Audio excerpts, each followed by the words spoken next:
Seri 8 Bukek Xiansu. Sepasang Pedang Iblis. Cerita, Ho Ping Hu. Audiobook, novel silat. Bab 10. Dia mengerti bahwa dalam hal tenaga kasar dia tidak akan dapat mengimbangi kera yang lebih kuat daripada seorang manusia dewasa itu. Juga dari pengalamannya ketika menendang perut tadi dia maklum bahwa kera itu memiliki kulit yang tebal dan kuat serta otot-otot yang membuat tubuhnya kebal. Dia tidak boleh sembarangan menyerang melainkan harus menggunakan siasat mencari bagian yang lemah. Namun, kini dia terdesak terus. Kera besar itu agaknya merasa penasaran. Dia dapat mengalahkan seekor harimau dengan mudah, masa kini tidak mampu merobohkan seorang manusia kecil yang lemah ini dalam waktu singkat. Akan percuma saja dia menjadi kera bangkotan, jagoan yang paling kuat dan paling ditakuti di antara rombongan kera babon di situ. Maka sambil mendengus-dengus marah dia memperhebat serangannya, setiap kali tubrukannya luput disambung dengan terkaman lain yang cepat dan kuat, sedikit pun tidak memberi kesempatan kepada Bun Beng untuk membalas. Tak dapat dibantah bahwa memang Bun Beng terlatih ilmu silat namun dia sama sekali belum memiliki pengalaman bertempur tanpa aturan dan secara nekat itu. Dia terdesak hebat dan hanya mampu mengelak ke sana-sini, menangkis sedapatnya dan sudah 2 kali ia terkena tamparan yang membuat pipinya merah membengkak dan matanya berkunang kepalanya pening. Melihat ini kera-kera yang lain mengeluarkan suara seperti sekumpulan bocah bersorak-sorak, dan kera jagoan itu menjadi makin buas. Blek!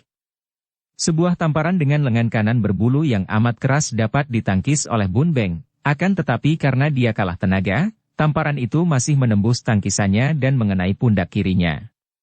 Bun Beng mengadu, tulang pundaknya seperti remuk rasanya, kiut-miut nyeri bukan main dan dia roboh terjengkang tanpa dapat ditahan pula.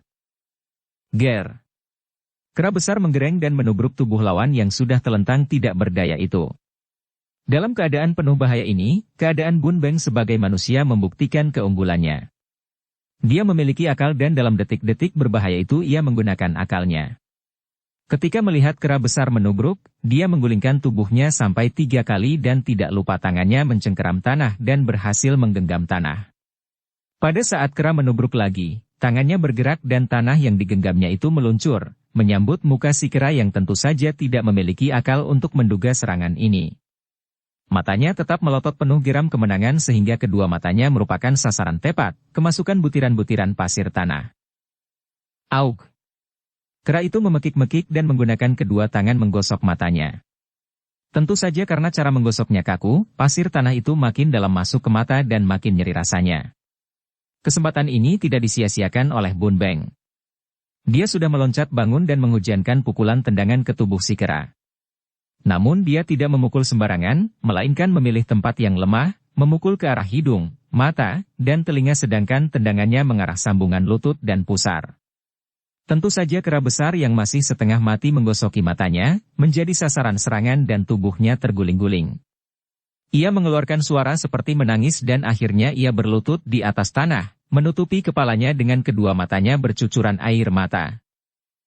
Dari gerak-gerik ini Bun Beng dapat menduga bahwa lawannya sudah menyerah kalah, maka ia memandang dengan muka berseri, berdiri tegak dan bertolak pinggang. Merasa gagah menjadi jagoan sampai dia lupa bahwa tubuhnya sama sekali tidak tertutup pakaian, telanjang bulat karena semua pakaiannya sudah habis terkoyak tangan-tangan jahil rombongan kera tadi. Kera-kera yang tadinya menonton pertandingan, kini berlarian datang dan Bun Beng sudah siap untuk mengamuk kalau dia dikeroyok. Akan tetapi, kera-kera itu kini tidak menyerangnya, hanya memegang-megang lengannya, kakinya, rambutnya dan bahkan ada yang mencium-ciumnya dari kaki sampai kepala tanpa melewatkan sedikit pun bagian tubuhnya sehingga dia merasa girang akan tetapi geli dan jijik.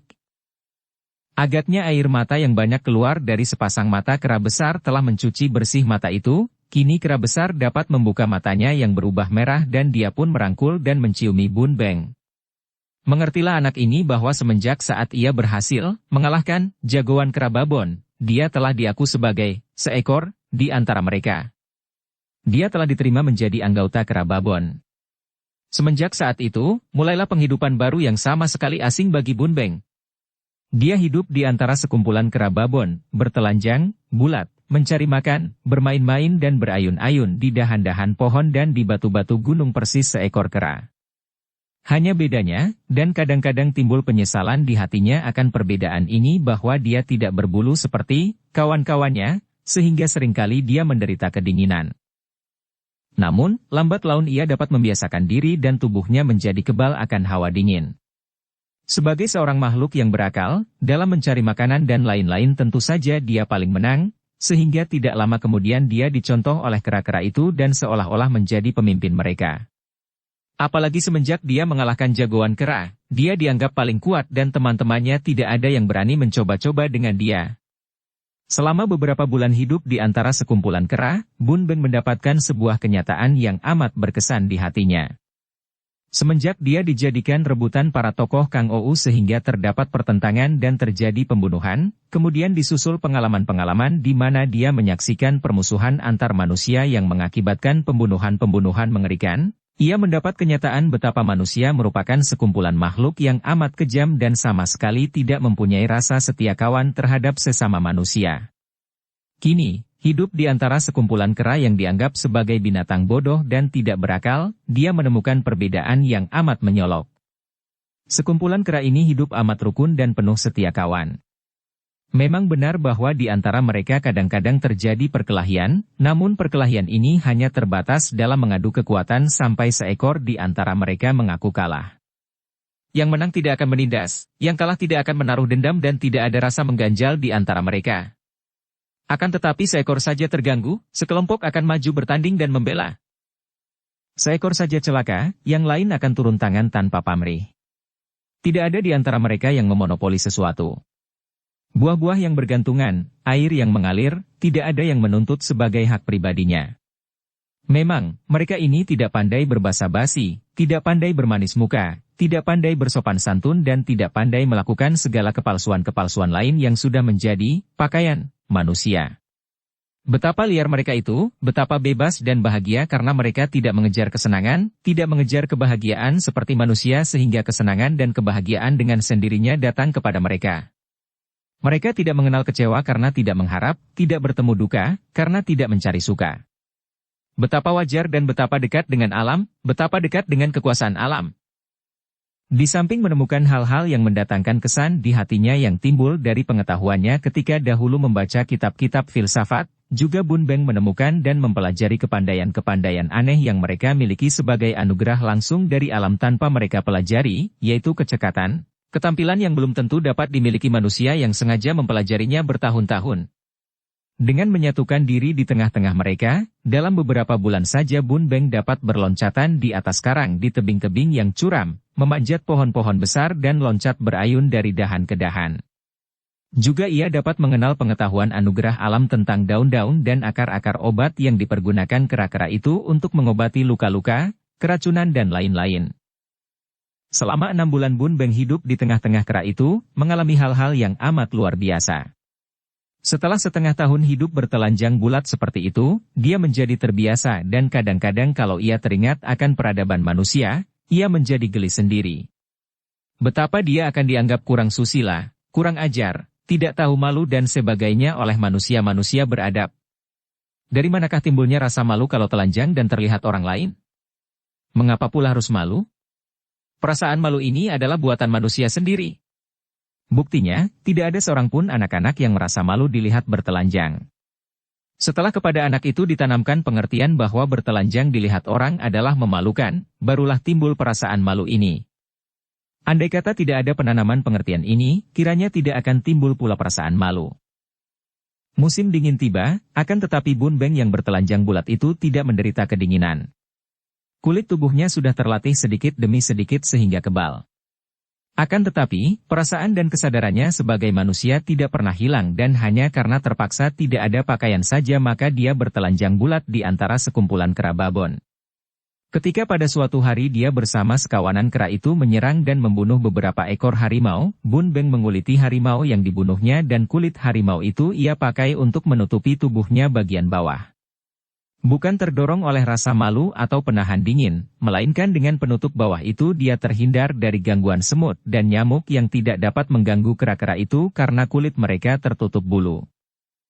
Dan setelah ia memakai cawat kulit harimau, kawanan kera itu kelihatan lebih segan dan takut kepadanya. Kulit-kulit harimau yang lain ia simpan untuk cadangan cawat atau persediaan kalau sewaktu-waktu ia memerlukannya. Pada suatu hari, para kera itu mengeluarkan bunyi cecowetan seperti biasa kalau mengajak pergi ke suatu tempat. Sudah banyak macam suara kera itu yang merupakan isyarat-isyarat dan dapat dimengerti oleh Bun Beng, maka sekali ini, menyaksikan sikap mereka seolah-olah mereka hendak melakukan sesuatu yang besar dan aneh, Bun Beng segera mengikuti mereka. Kera-kera itu memasuki guha di antara batu karang dan memasuki terowongan di dalam gunung yang cukup lebar. Mula-mula terowongan itu gelap, akan tetapi makin jauh makin terang dan anehnya, mulailah Bun Beng merasa betapa ada hawa panas keluar dari dalam. Hatinya mulai tegang dan ia mengikuti terus. Tak lama kemudian mereka tiba di ujung terowongan yang merupakan ruangan yang luas di dalam gunung. Sinar matahari masuk melalui celah-celah batu gunung yang merupakan dinding tinggi sekali. Di tengah-tengah ruangan itu terdapat sumber air panas. Air keluar dari sumber di dalam gunung ini, mengucur keluar dari celah-celah dua batu besar, mengeluarkan uap saking panasnya. Akan tetapi, Bun Beng tidak memperhatikan itu semua karena ia terbelalak memandang ke sebelah kanan, tak jauh dari sumber air panas itu dan merasa seolah-olah ia sedang dalam mimpi. Apakah yang ia lihat? Pemandangan yang amat luar biasa. Di situ, menempel pada dinding batu, terdapat sebuah kursi batu yang jelas bukan buatan alam, melainkan berbekas tangan manusia. Kursi itu besar sekali, terbuat daripada batu persegi yang ditumpuk-tumpuk, dan di atas kursi itu duduk seekor kera tua besar sekali yang memakai pakaian. Kalau melihat pemandangan ini di kota, tentu Bun Beng akan tertawa geli dan menganggap kera itu sebagai peliharaan pemain komedi binatang.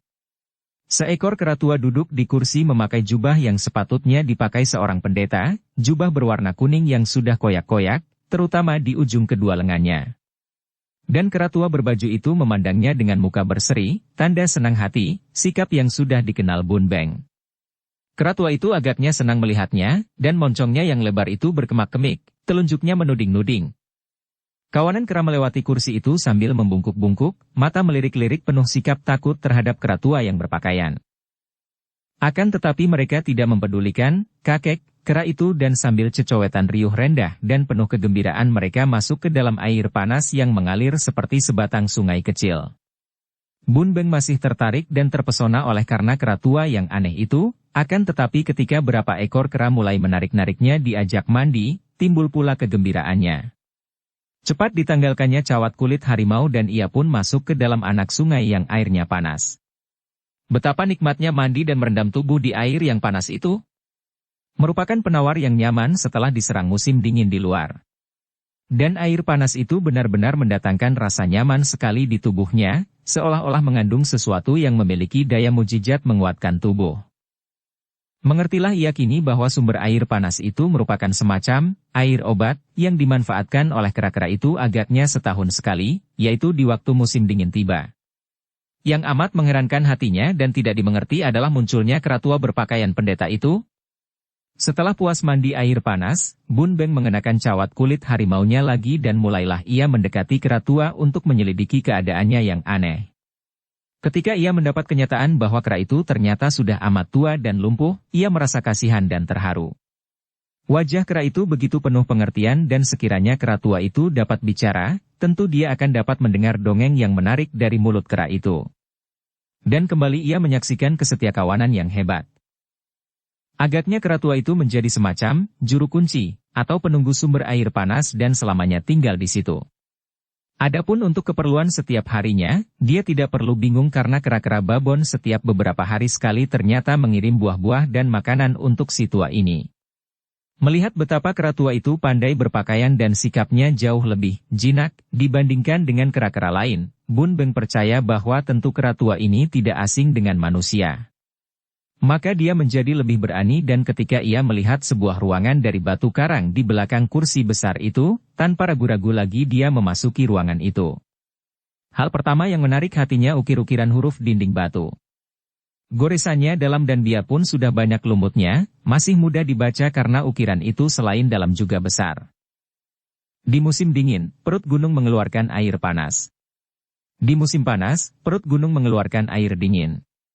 Dingin menciptakan panas, panas menimbulkan dingin. Keajaiban apalagi yang dikehendaki manusia untuk membuktikan kekuasaan alam? Bun Beng belum dapat menangkap keindahan kata-kata itu, namun ia dapat mengagumi coretan yang indah dan kuat. Tidak salah lagi, tentu di sini pernah tinggal seorang pertapa yang pandai dan mungkin sekali kera tua itu adalah binatang peliharaannya. Ia memeriksa lagi dan di dalam sebuah peti batu ia menemukan beberapa setel pakaian kasar. Di atas meja batu tampak sepasang pedang dan sebuah kitab yang tua sekali. Jantungnya berdebar penuh ketegangan. Teringat ia akan pertentangan di muara sungai Huangho. Bukankah di antara pusaka yang dicari dan diperebutkan itu disebut-sebut pula sepasang pedang iblis? Dan kitab itu mungkin sebuah di antara kitab-kitab pusaka yang dicari oleh tokoh-tokoh Kangou? Ia mendekati meja dan memandang penuh perhatian dengan hati tegang. Ia merasa seperti ada yang memandangnya dan ketika ia menengok, benar saja kera tua itu sedang menoleh dan memandangnya penuh perhatian. Sungguh pun pada wajah yang tua itu tidak tampak kemarahan. Maka ia makin berani dan tak dapat menahan keinginan tahunya. Dirabanya gagang kedua pedang yang bersarung indah itu, kemudian diangkatnya perlahan-lahan pedang yang lebih panjang, lalu mencabut gagang pedang dari sarungnya. Baru tercabut sebagian saja, ia sudah cepat-cepat memasukkannya kembali dengan kaget karena pedang itu mengeluarkan sinar kilat yang membuat bulu tengkuknya meremang. Dengan hati-hati ia meletakkan pedang itu kembali, lalu mencoba untuk melihat pedang kedua yang lebih pendek. Kembali ia terkejut karena pedang ini pun mengeluarkan sinar kilat yang menyilaukan mata. Ai! Ia menahan napas memandang dua batang pedang yang berada di atas meja, hatinya ngeri dan kagum. Tidak salah lagi, pedang itu tentulah pedang pusaka yang amat ampuh. Inikah yang disebut sepasang pedang iblis? Ah, kelihatannya indah sekali. Sama sekali tidak pantas disebut pedang iblis karena yang memakai nama iblis tentulah buruk menakutkan. Kini ia memperhatikan kitab tua itu, mengambilnya dan membuka sampulnya. Sempo Cinkeng, demikianlah huruf-huruf indah yang tertulis di halaman pertama. Ia membuka-buka lembarannya dan ternyata itu adalah sebuah kitab pelajaran ilmu silat yang amat luar biasa, semua ada 3 macam. Anak ini tidak tahu bahwa di tangannya itu adalah sebuah kitab rahasia yang amat hebat. 3 ilmu silat pusaka yang tergabung dalam kitab itu bukanlah pelajaran ilmu silat biasa karena Sempo Cinkeng adalah 3 macam ilmu dahsyat yang di zaman dahulu dicipta oleh ketua dan pendiri Bengkau yang bernama Liu Gan dan berjuluk Pat Jiu Sinong, Raja Sakti Tangan 8. Ilmu ini kemudian menurun kepada puterinya yang bernama Liu Luxian berjuluk Tok Xiao Kui, iblis cantik beracun, yang bukan lain adalah ibu kandung pendekar sakti suling emas. Ketika kawanan kera meninggalkan tempat sumber air panas itu, Bun Beng ikut pula keluar. Akan tetapi tidak lupa ia membawa sepasang pedang, kitab dan 1 setel pakaian. Ketika ia lewat di depan kursi besar, ia menjura ke arah kera tua sambil berkata, "Kakek kera, terima kasih atas pemberian benda-benda pusaka ini." Kera itu menyeringai dan mengangguk. Agaknya kera ini seperti mendapat firasat bahwa memang bocah itu berjodoh dengan benda-benda itu, ataukah memang dia telah menerima pesan dari orang yang meninggalkan benda-benda itu agar kalau ada orang datang dan mengambil benda-benda itu berarti telah berjodoh. Tidak ada yang tahu karena kera itu hanya pandai meniru berpakaian, tidak pandai bicara. Bun Beng mulai tekun membaca kitab kuno dan mempelajari isinya. Namun amat sukar baginya untuk mengerti isinya karena memang ilmu silat yang diajarkan di dalam kitab itu adalah ilmu silat yang amat tinggi tingkatnya dan tak mungkin dapat dimengerti begitu saja oleh Bun Beng yang masih belum ada pengalaman. Namun, karena pada dasarnya dia memang rajin dan berhati keras, biarpun tidak mengerti, dia tetap membaca bahkan menghafalkan huruf-huruf yang tertulis dalam kitab itu sampai hafal di luar kepala. Memang demikianlah cara orang zaman dahulu mempelajari kitab. Anak-anak semenjak mengenal huruf diharuskan membaca kitab-kitab pelajaran Nabi Honghucu yang amat sukar dimengerti anak kecil. Namun, anak-anak itu dengan rajin menghafal sehingga ada yang sampai hafal di luar kepala akan semua ujar-ujar dalam kitab suci tanpa mengerti makna yang sesungguhnya. Hal ini sama sekali bukan tidak ada faedahnya, karena di samping memperkaya perbendaharaan kata-kata dan huruf-huruf yang banyak jumlahnya, juga hafalan ayat-ayat itu kalau si anak sudah dewasa, perlahan-lahan akan dapat dimengertinya dan yang terpenting diwujudkan dalam praktek hidupnya. 2 bulan kemudian, ketika Bun Beng sedang menyambung-nyambung kulit harimau dan ujungnya ia ikat dengan tali pohon yang kuat, ia mendengar kawanan kera berteriak-teriak di tepi tebing yang curam. Dia tidak tertarik dan melanjutkan pekerjaannya. Bun Beng kini sudah memakai pakaian, yaitu pakaian yang dibawanya dari ruangan dekat sumber air panas. Dia sedang mencoba untuk membuat sayap tiruan. Sudah lama ia bercita-cita menuruni tebing yang amat curam itu, akan tetapi jangankan dia, bahkan kawanan kera itu saja tidak ada yang berani menuruni tebing yang demikian terjalnya. Jalan satu-satunya hanyalah terbang, turun dan timbullah akalnya ketika ia menyaksikan burung-burung dengan enaknya naik turun melayang-layang di dekat tebing yang curam.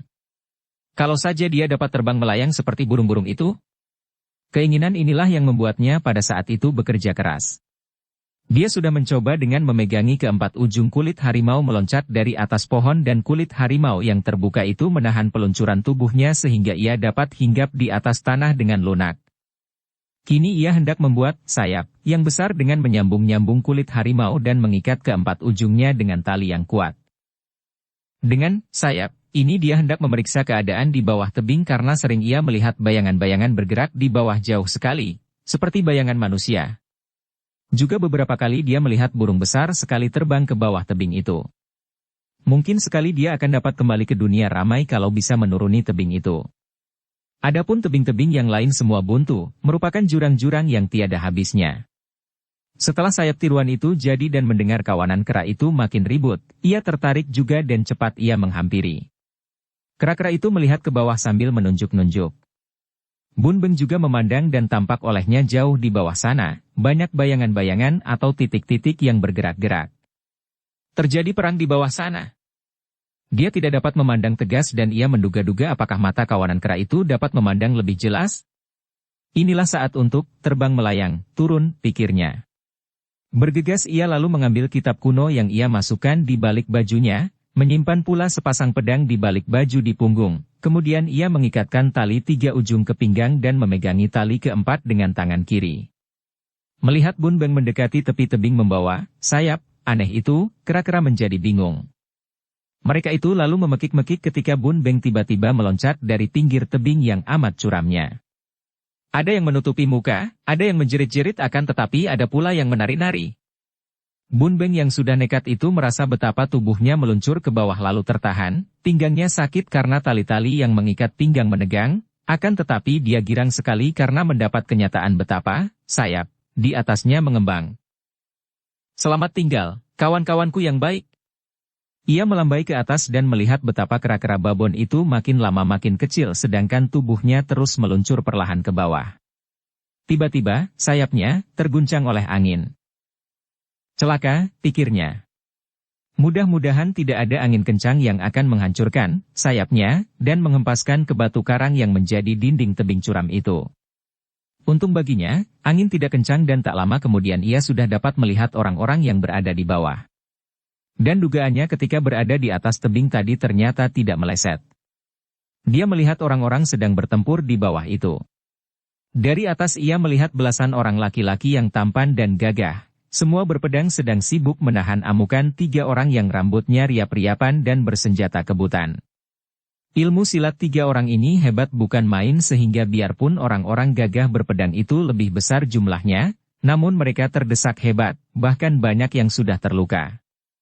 Namun, dengan semangat gagah mereka itu terus mempertahankan diri.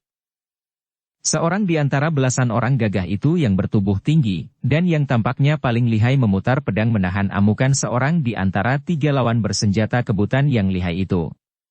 Kebutan di tangan si brewok yang rambutnya panjang itu kecil saja, namun kakek yang usianya kurang lebih 50 tahun ini menggerakkan kebutan secara istimewa sehingga senjata kecil ini berubah menjadi sinar putih bergulung-gulung yang mengancam tubuh orang gagah itu dari 8 penjuru.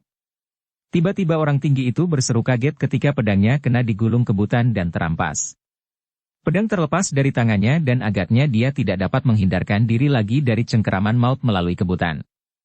Pada saat itu, dia melihat tubuh Bun Beng yang melayang-layang turun, maka terdengarlah seruannya dengan wajah girang.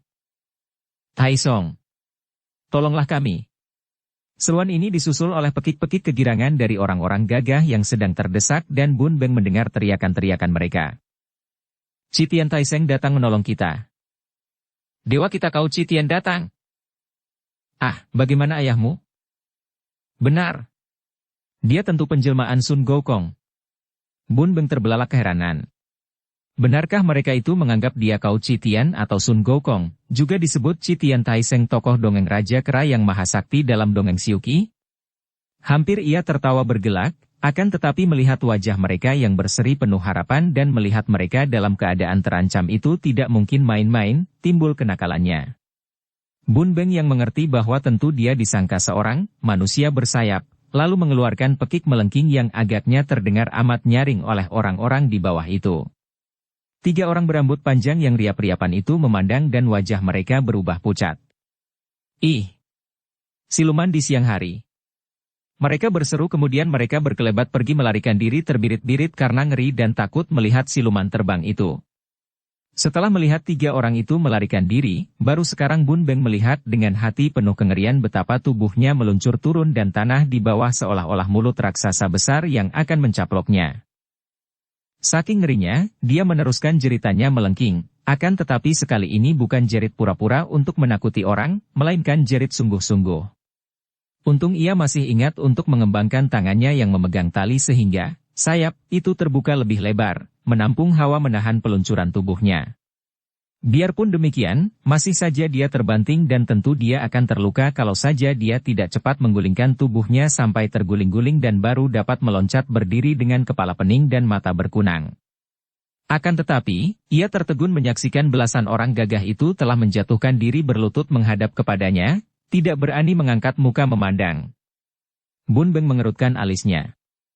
Gilakah orang-orang ini? Ataukah dia yang sudah gila? Hamba sekalian menghaturkan banyak terima kasih, bukan saja karena pertolongan Taiseng, terutama sekali karena Paduka sudah sudi memperlihatkan diri kepada hamba sekalian. Hampir saja Bun Beng tertawa kalau tidak melihat sikap mereka yang penuh kesungguhan. Ia sukar untuk mempercaya apa yang dilihatnya dan didengarnya. Mereka berjumlah 19 orang, tua muda, laki-laki semua dan rata-rata bersikap gagah. Mengapa orang-orang gagah ini bersikap begini aneh dan menganggap dia sebagai penjelmaan Sun Gokong si Raja Kera dalam dongeng Siu? Cui sekalian telah salah sangka. Aku sungguh mati bukan Sun Gokong, melainkan seorang anak biasa Shiga bernama Bun Beng. Harap Cui suka berdiri dan jangan berlutut membuat aku merasa canggung dan malu saja. Orang bertubuh tinggi yang bicara tadi, yang ternyata adalah pemimpin rombongan orang itu mengangkat muka, demikian pula kawan-kawannya, memandang kepada Bun Beng dengan sinar mata penuh keraguan dan agaknya tidak percaya akan kata-kata Bun Beng sehingga mereka masih tetap berlutut. Bun Beng menunduk dan memandang tubuhnya sendiri, lalu tertawa. Memang pakaiannya amat aneh, dari kain kuning yang tidak berlengan berkaki, hanya membungkus dari leher ke paha, apalagi dia bersayap. Sambil tertawa ia menanggalkan sayap tiruan itu dan berkata, lihatlah baik-baik, Cui. Aku adalah seorang anak biasa yang meloncat dari atas sana menggunakan sayap tiruan dari kulit harimau. Aku bernama Bun Beng dan siapakah Cui? Berdirilah agar kita dapat bicara dengan enak. Kini 19 orang itu bangkit berdiri dan memandang Bun Beng dengan penuh keheranan, kekaguman dan tidak percaya. Bagaimana mungkin mereka dapat percaya bahwa anak itu adalah seorang anak biasa saja padahal mereka tadi menyaksikan sendiri betapa anak itu muncul seperti seorang dewa dan telah berhasil membuat 3 orang lawan mereka lari tunggang langgang tanpa melakukan gerakan apa-apa? Akan tetapi setelah mereka memandang penuh perhatian, mereka mau juga percaya akan keterangan Bun Beng dan mereka kini memandang. Kagum sekali. Biarpun, bukan Sun Gokong. Anak ini adalah seorang anak luar biasa dan telah menyelamatkan nyawa mereka yang tadi terancam maut. Orang tinggi besar itu menjura dan berkata, harap Xiaong Hiong, pendekar cilik, suka memaafkan kami yang salah menduga. Betapapun juga karena engkau datang dari atas sana, kami yakin bahwa engkau tentu bukanlah seorang anak sembarangan, apalagi engkau telah menyelamatkan kami 19 orang saudara. Terimalah rasa syukur dan terima kasih kami. Gang Hyong, dan mudah-mudahan kami akan berkesempatan membalasnya. Bun Beng menjadi malu melihat sikap orang-orang itu yang amat sopan dan sungkan. Ia balas menjura dan berkata, harap Cui jangan bersikap sungkan. Aku sama sekali tidak merasa telah menolong kalian. Menghadapi 3 orang liar yang lihai itu, aku seorang bocah bisa berbuat apakah? Hanya kebetulan saja kehadiranku mengejutkan dan menakutkan mereka. Siapakah mereka itu dan mengapa menyerang Cui? Siapa pula Cui yang tinggal di tempat sunyi ini? Panjang ceritanya, Ga Inkong, Tuan Penolong Ga. Karena engkau adalah seorang penolong, bagimu tidak ada yang dirahasiakan lagi. Akan tetapi marilah kita bersama kami ke tempat tinggal kami agar kita dapat bicara dengan leluasa. Bun Beng lalu mengikuti mereka menuju ke tempat tinggal mereka yang ternyata terdiri dari guha-guha besar yang banyak terdapat di kaki gunung itu. Guha-guha itu mereka jadikan tempat tinggal, juga sekaligus merupakan tempat perlindungan yang kuat karena jalan masuk gua itu tertutup oleh pintu besi yang kokoh kuat. Bun Beng mendapat penghormatan yang sungguh-sungguh dari 19 orang itu agaknya menganggap hutang budi sebagai hal yang amat penting. Anak ini sampai merasa canggung dan tidak enak hati, akan tetapi dia terpaksa menerima keramahan mereka, menerima dan memakai pakaian yang mereka beri kemudian bersama mereka makan minum sambil mendengarkan penuturan si jangkung yang bernama Ciu Toan dan menjadi pemimpin mereka itu. Ciu Toan yang menganggap Bun Beng sebagai tuan penolong dan penyelamat nyawa mereka, menceritakan semua keadaan mereka, didengarkan oleh Bun Beng dengan hati tertarik akan tetapi juga terheran-heran karena di dalam penuturan Ciu Toan banyak terdapat hal yang aneh-aneh.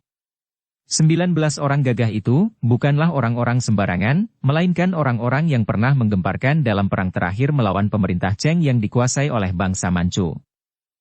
Nama mereka amat terkenal sebagai pejuang-pejuang yang gigih dan gagah perkasa, dan pada waktu itu, mereka masih bergabung dalam sebuah pasukan kecil yang terkenal dengan nama pasukan 30 batang pedang. Mereka dahulu berjumlah 30 orang yang diantaranya adalah saudara-saudara kandung, saudara-saudara misan yang semua mengangkat saudara dan bersumpah untuk bersama-sama sekuat tenaga menentang penjajah Manchu. Akan tetapi, ketika pertahanan terakhir terhadap bala tentara Manchu di Sichuan hancur dan daerah ini jatuh pula ke tangan pemerintah Cheng, pasukan kecil yang terkenal gagah perkasa ini pun mengalami kehancuran. Dari jumlah 30 orang hanya tinggal 19 orang saja. Karena tak dapat bertahan lagi menghadapi bala tentara Manchu yang amat besar dan kuat, mereka terpaksa melarikan diri. Sepak terjang mereka selama perlawanan menghadapi bala tentara Cheng sedemikian hebat dan terkenalnya sehingga setelah daerah itu ditundukkan, pemerintah Cheng lalu mencari sisa-sisa pasukan 30 batang pedang ini. Tentu saja untuk menangkap dan menghukum mereka yang telah mendatangkan kerugian banyak terhadap pasukan-pasukan Manchu. 19 orang ini menjadi orang-orang buruan yang terpaksa menyembunyikan diri.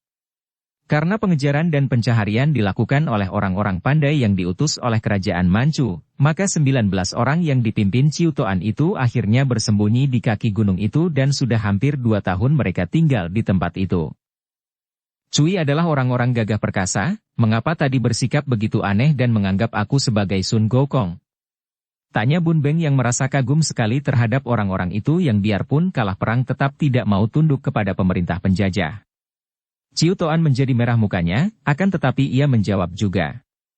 Kami menjadi pemuja-pemuja Dewa Sun Gokong setelah berada di sini, dan tadinya kami mengira bahwa kembali beliaulah yang telah menyelamatkan kami seperti yang terjadi 2 tahun yang lalu. Bun Beng membelalakan matanya. Apa?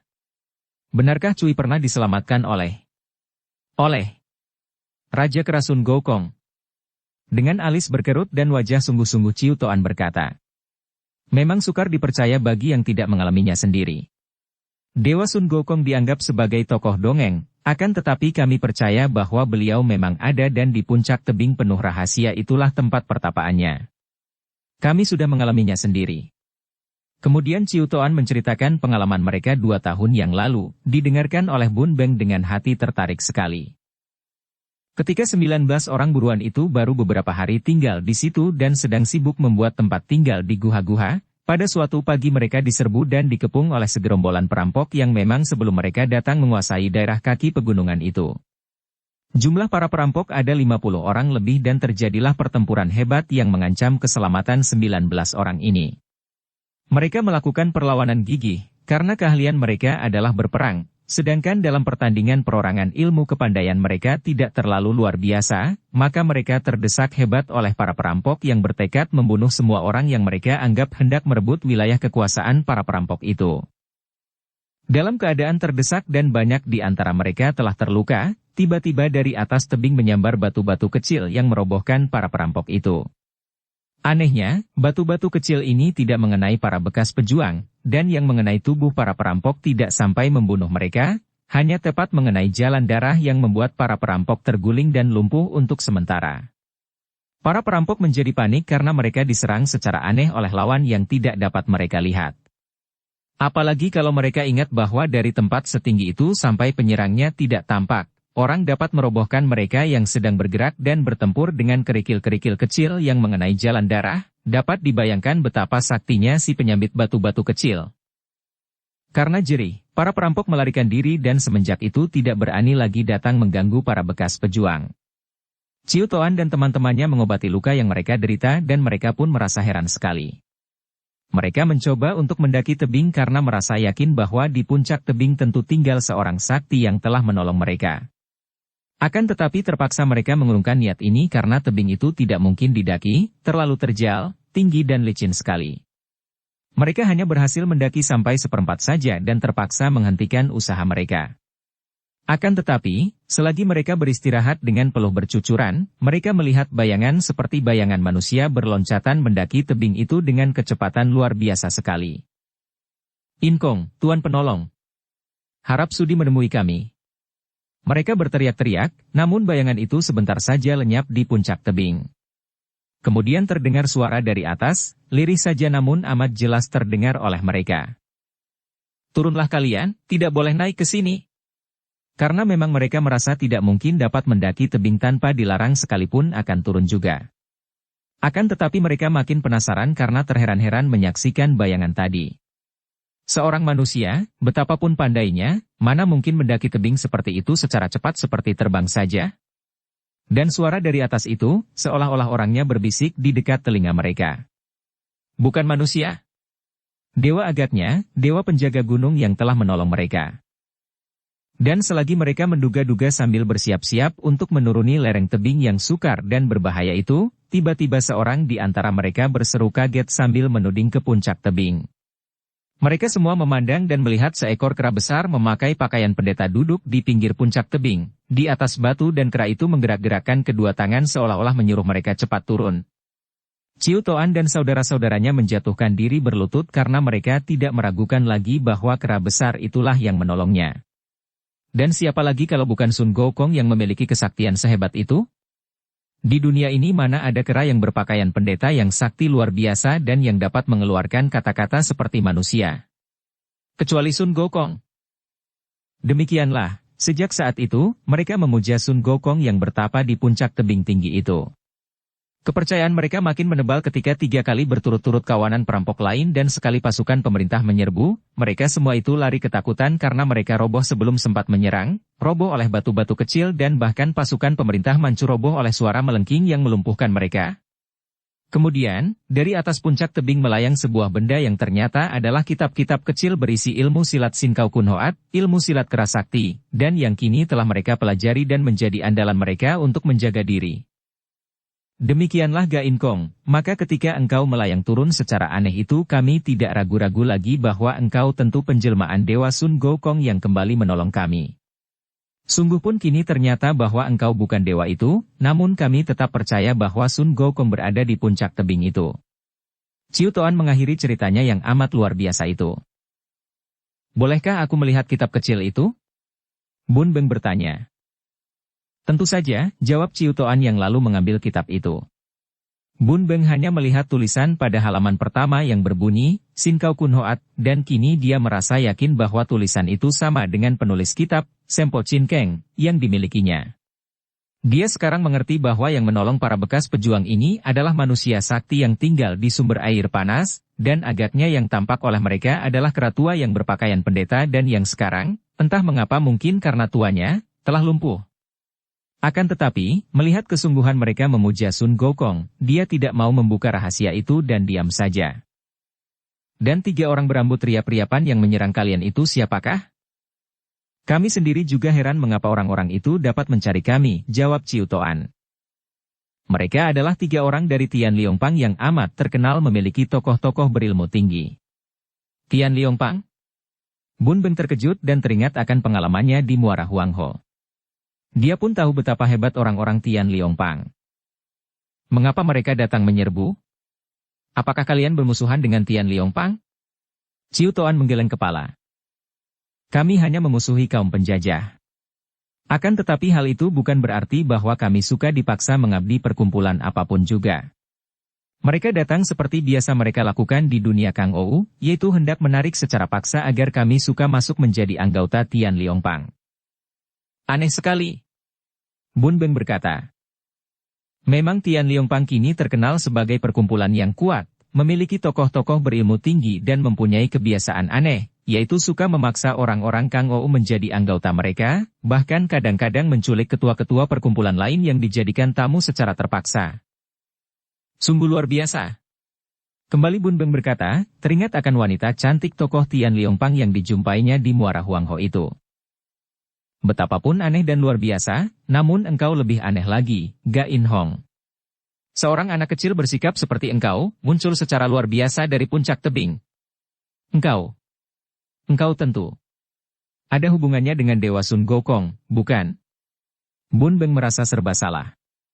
Kalau dia berterus terang bahwa di atas sana tidak ada dewa, tidak ada iblis, yang ada hanyalah kera-kera tak berekor, kera babon biasa saja, hanya ada seekor kera yang biasa memakai pakaian, tentu cerita ini akan merupakan cemoohan bagi kepercayaan mereka.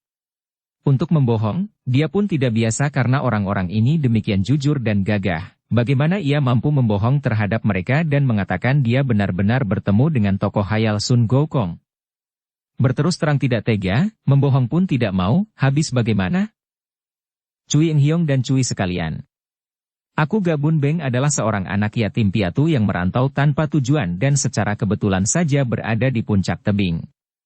Karena aku tersesat jalan tidak tahu bagaimana harus turun, akhirnya aku mendapatkan akal, meniru burung membuat sayap tiruan dan dengan nekat melayang ke bawah sini. Orang-orang itu memandangnya tak percaya. Akan tetapi engkau membuat sayap tiruan dari kulit harimau. Bun Beng tersenyum dan menjawab. Aku mempunyai sedikit kepandaian untuk merobohkan dan membunuh beberapa ekor harimau. Hebat, hebat. Inkom tentu murid seorang sakti. Mereka memandang kagum. Memang guruku sakti, sayang beliau telah meninggal dunia. Bun Beng menarik napas panjang, hatinya memang berduka kalau mengingat akan gurunya, juga merasa sakit hati atas kematian suhunya yang amat mengerikan. Bolehkah kami mengetahui siapa suhu Inkong yang mulia? Mendiang guruku adalah Xiao Lam Huisio dari Xiao Wimpai. Ai, kiranya Inkong murid kakek yang sakti itu? Orang-orang itu menjadi makin kagum dan gembira sekali dan sikap mereka terhadap Bun Beng makin menghormat. Kami mempersilakan Inkong tinggal di sini bersama kami. Dengan adanya Inkong di sini kami merasa senang dan aman. Kami 25 orang, tiba-tiba Ciu Toan berhenti bicara dan mukanya berubah. 25 orang? Bun Beng mencela. Kulihat hanya ada 19 orang. Mana yang 6 orang lagi? Ciu Toan kelihatan bingung dan jelas bahwa dia telah terlanjur bicara tanpa disengaja. Kami tadinya bersisa 25 orang, akan tetapi sayang. 6 orang telah meninggal dunia di sini. Ia pun terdiam dan wajah mereka semua kelihatan muram. Biarpun masih kecil, Bun Beng dapat menduga bahwa pasti ada rahasia di balik kematian 6 orang saudara mereka itu yang agaknya tidak akan mereka ceritakan kepada orang lain. Maka dia pun tidak mau mendesak lebih lanjut. Bun Beng yang tidak tahu harus pergi kemana, menerima penawaran mereka dan dia tinggal bersama mereka. Lebih senang tinggal dengan orang-orang ini daripada tinggal di atas dan menjadi seekor di antara sekumpulan kera itu, pikirnya. Dia mendapatkan sebuah kamar di guha dan di situ dia menyimpan sepasang pedang dan kitabnya. Setiap hari dia membantu mereka mengerjakan sawah atau berburu binatang di sekitar hutan di kaki gunung. Akan tetapi beberapa hari kemudian, 19 orang itu berpamit kepada Bun Beng untuk mencari akar obat-obatan. Ketika Bun Beng menyatakan hendak membantu, mereka menolak. Ini adalah tugas pekerjaan kami yang amat penting dan tidak boleh kami minta bantuan siapapun juga, kata Ciu Toan. Mengapa tidak boleh? Siapa yang tidak membolehkan? Dan akar obat-obatan apakah yang kalian cari? Mereka saling pandang dan kembali Bun Beng terheran melihat wajah mereka muram dan seperti orang ketakutan. Bersambung ke bab 11. Dukung kami dengan subscribe, follow, like, komen dan share. Terima kasih.